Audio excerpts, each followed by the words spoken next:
Hey, Danny, got a minute? Hey, you're just sitting at home doing nothing, so at least reply to my messages quickly, okay? You're such a loser. I'm going to tell Mom and Dad that they need to kick you out of the family if you keep this up. Dude, calling your own brother a loser? Really? Hey, you only reply the moment I start roasting you. How adorable do you think you are? I was just taking a nap and then your notifications popped up one after another. I checked and it was all your insults. A nap, huh? Acting like you're some busy worker when you're not even a wage slave. You're just a NEET who stayed up all night gaming and then crashed in the morning. If you don't need anything, I'm going back to sleep. Wait, no, I do have something. Then spit it out already. I'm getting married. What? You getting married? Come on, it's not that shocking. No, it's definitely shocking. I never thought someone like you, who's such a pain when you visit home, would actually get a chance to marry. That's so mean. I'm cute and beautiful. Of course I've got plenty of chances. Yeah, your personality, though. Well, that's just cruel. Don't scream at me through texts. That's so rude. Honestly, I was thinking not to come to your wedding at all, and now I'm even more sure I won't. Oh, so that's what this is about. By the way, do you even have the money for the wedding? Huh? Why would you ask that? It's none of your business since you're not attending. Are you really not coming? I just told you, I'm not coming. But wouldn't it be embarrassing if the bride's own brother doesn't show up? You sure about this? You're so persistent. Since you seem a little slow, let me break down what you should do for my wedding. First, bring a gift of $10,000, thanks. What? $10,000 as a gift? But don't come to the wedding and forget about hanging out with relatives, too. Wait, what? You want me to skip the wedding but give a massive gift? Isn't $500 the usual for siblings? That's my test, a blend of tough love and kindness from your sister. What does that even mean? It means your sister, worried about her social misfit brother, wants to help you get back on your feet before I get married, or something like that. Huh? You seem totally out of it, like getting married has turned your brain into mush. Huh? Do whatever you want about the wedding. I'm not coming either way. Whoa, you're being surprisingly reasonable. It's weird. What? Oops. Better stop before I say something that ruins the wedding for you. Whatever. I'm tired. Can you just let me sleep now? All right. Good night, Mr. NEET older brother.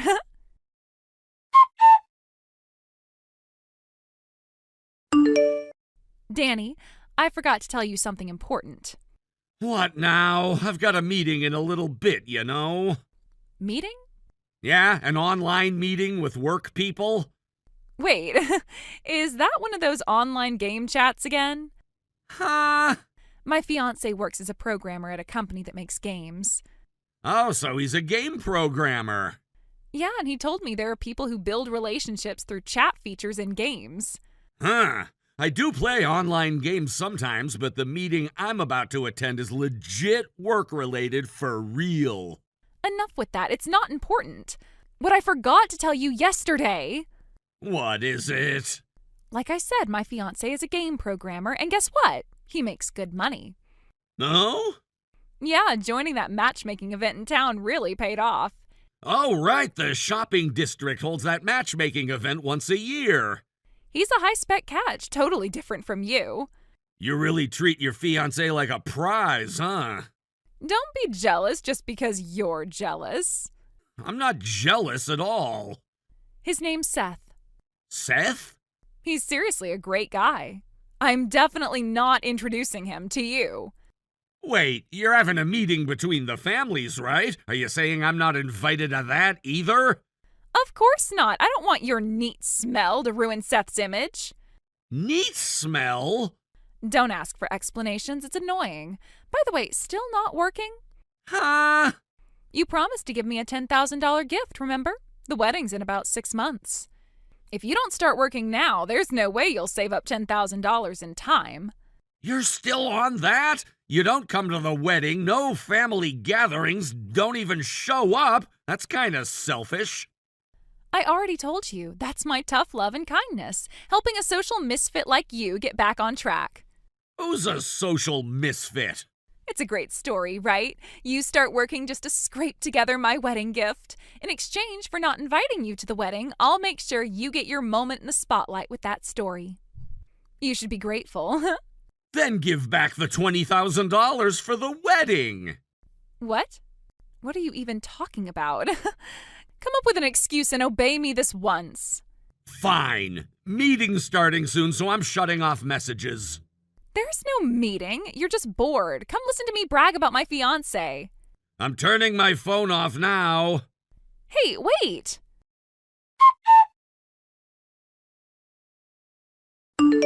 Danny, answer me right now. Don't ignore me. What is it now? What the hell's going on here? You said you're some business partner of Seth's company? Explain yourself.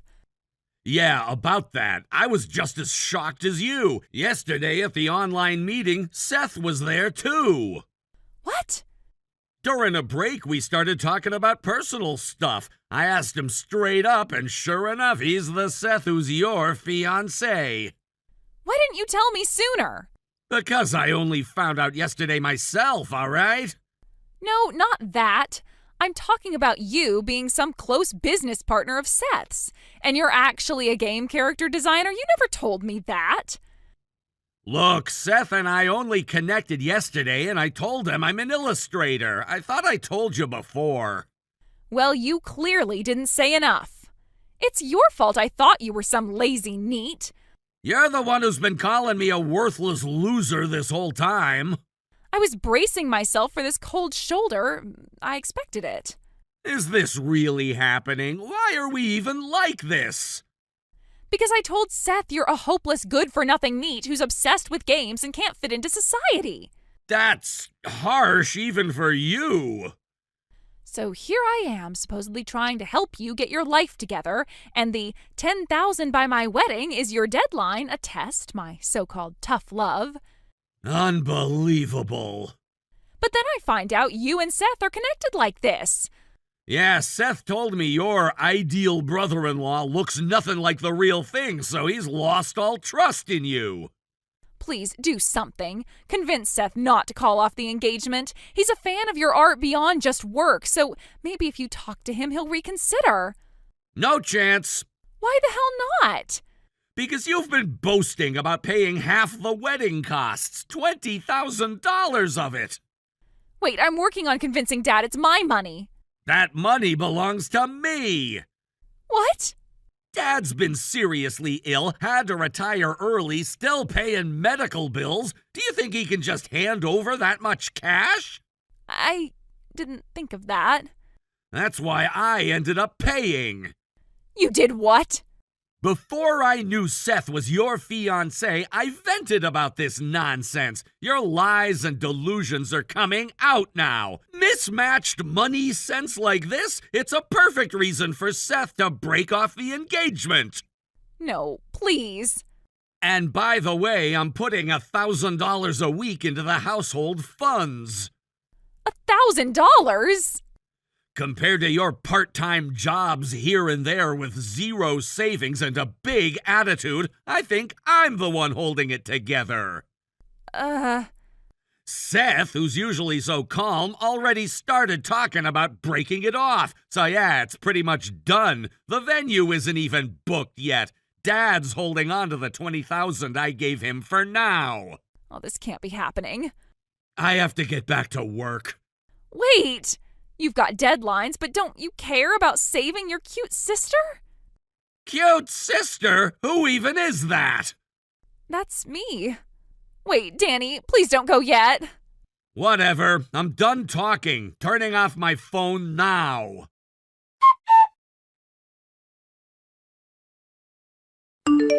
A few minutes later, my sister was pounding on my bedroom door, shouting so loudly that even earplugs couldn't drown her out. Her voice ricocheted through the thin walls, vibrating the floorboards beneath my feet. I could almost feel the desperation in each strike of her fists, as if the rage and hurt she carried were striving to shatter the door itself. This was no ordinary argument. It was the raw, unfiltered cry of someone whose entire future had just been ripped away. The engagement was broken. Nothing I could do or say would change that. Even the legal settlement, the so-called consolatory payment, was finalized, modest but symbolic, a gesture to close the chapter, to hush any talk of scandal. But money couldn't heal her pain, couldn't reassemble the shards of trust and hope that lay scattered on my bedroom floor. When the dust had barely settled, my parents moved in with ruthless speed. It was as if they'd been waiting for the moment to strike, to cut ties completely and without mercy. 3 days after the engagement was called off, the ultimatum arrived. My sister would leave the family home and live on her own. She would receive no support, financial or otherwise. No rent assistance, no help with utilities, nothing. She was to fend for herself, to live with the fallout of her own actions. I watched her pack like a ghost in motion, lifeless, bereft of hope. She stuffed clothes into suitcases and scarves into carrier bags with trembling hands, the corners of her mouth turned down in a misery that made my heart ache. Every item she packed felt like a sacrifice. The silk blouse she bought for our wedding celebration, the scented candles she spent hours picking out, the framed photograph of her and her fiancé, half smiling, half dreaming of a life that would never come to pass. My mother hovered over her like a specter of judgment. With clinical precision, she oversaw the process, directing the movers to load each box into the small van that sat idling at the curb.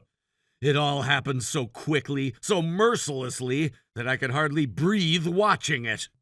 At one point, my sister sank to her knees in the hallway, surrounded by cardboard containers brimming with her life's essentials. She pressed her forehead to the wooden floor and sobbed in a way that tore at the silence itself. Her tears pooled at her lashes, wetting the surface of the hard wood until they glistened like tiny jewels. There was no one to comfort her. No one offered a gentle hand on her shoulder or a whispered promise that things would be okay. Instead, my mother calmly retrieved a dictionary from a nearby shelf. I stood 6 feet away, watching every move. My mother's expression was unreadable, icy, detached. She flipped through the yellowing pages until she found the term she wanted: self-inflicted consequences. Her finger traced the letters as if branding them into my sister's mind. She held my sister's gaze and spoke with a voice so soft it contrasted painfully with the harshness of her words. Think about why this happened. Understand what you brought upon yourself. And then she turned and walked away, leaving my sister kneeling alone in a storm of emotions and scattered boxes. I swallowed hard, the lump in my throat feeling like a stone. My sister looked up at me, her eyes red-rimmed and glassy. There was a flicker of hope, maybe even relief in that look, consolation that at least I was still there. But what could I say? What words could I offer that hadn't already been said and twisted into blame?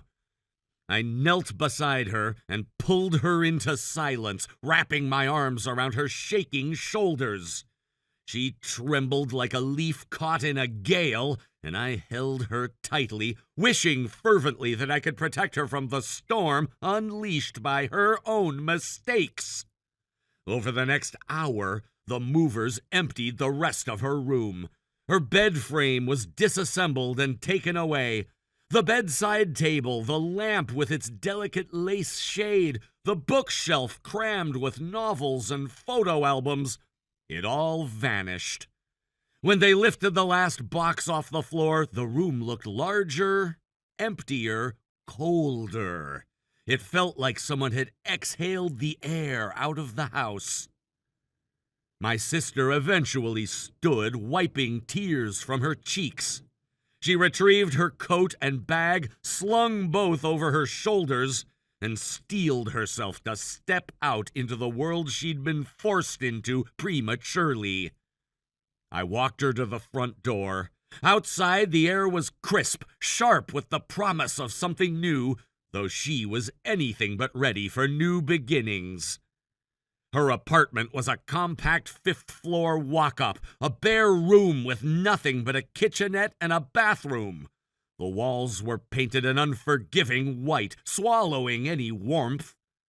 The landlord handed her the keys without a smile. Another transaction sealed, another life reduced to bureaucratic exchange.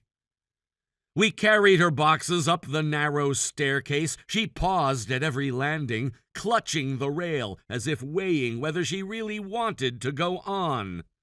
But she did, and we climbed higher. When we arrived, she unpacked the first box with shaking hands. Out came mismatched dishes, old towels, a handful of clothes. There was no furniture beyond the thin mattress she'd purchased on credit. No photos on the walls, no sign of the laughter or chatter that had once defined her life. She sank onto the edge of the mattress and let the weight of everything press her down. That night, I stayed in her apartment, sleeping on the small pull-out couch in the living area. The city lights blinked in through the window, distant and indifferent. My sister lay curled on the mattress, staring at the ceiling like she expected it to collapse on her at any moment. When I finally drifted off, I dreamed of the pounding on the door, the echo of my mother's words, the unyielding sound of cardboard boxes being sealed shut. The next morning, I woke up to find her still in the same position. We hadn't spoken at all. The silence between us was not peaceful. It carried the weight of everything left unsaid. I made coffee on the tiny burner and handed her a mug. The steam curled above it, warm and inviting, but she stared past it as though it weren't there. At some point she whispered, "I don't know what to do now," and I realized that was the question I needed to answer as well. The engagement was gone, the house was gone, the family safety net was gone. But she still had herself, and maybe that was the beginning of something, however painful. She needed a job, a place to live beyond that cramped apartment. Perhaps the modest damages could cover a few months of rent, but after that she'd have to stand on her own. She needed to rebuild her life from the ground up, to learn hard lessons about responsibility and the price of broken promises. I spent the afternoon helping her sort through her things. Photo albums came out. We laughed and cried, looking at memories of happier times. I found her wedding dress stashed in a garment bag at the back of her closet, pristine, untouched. She ran her hand over the ivory fabric and shook her head, eyes glistening. No words were spoken, but the sorrow in her face spoke volumes.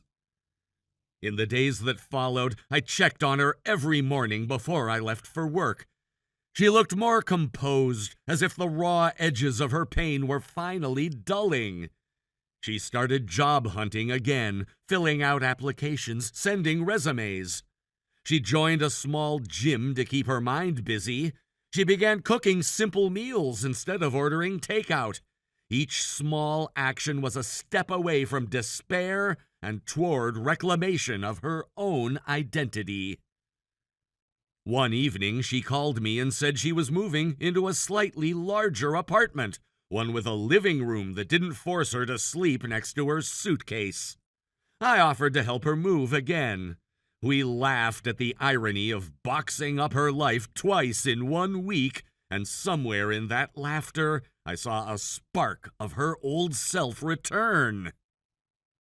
Parents can be harsh when they want to drive a point home. Mine had shown my sister no mercy, but their message had been clear. Every choice has consequences, and you have to live with them. My sister had crashed and burned spectacularly, but maybe that crash would force her to learn lessons she never would have learned otherwise. By the time 6 months passed, she had a steady job, a small but cozy apartment, and a new circle of friends who knew nothing of the engagement scandal. She even started dating again, cautiously, with careful questions and measured expectations. She was rebuilding herself from the ground up, stone by stone. Breaking an engagement had been the worst mistake of her life to date, but it had also propelled her into a transformation she never would have sought on her own. She'd lost her sense of security, yes, but she'd gained self-reliance and resilience. She learned that no amount of family backing could substitute for personal responsibility. She discovered that pain, while excruciating, could be a catalyst for growth.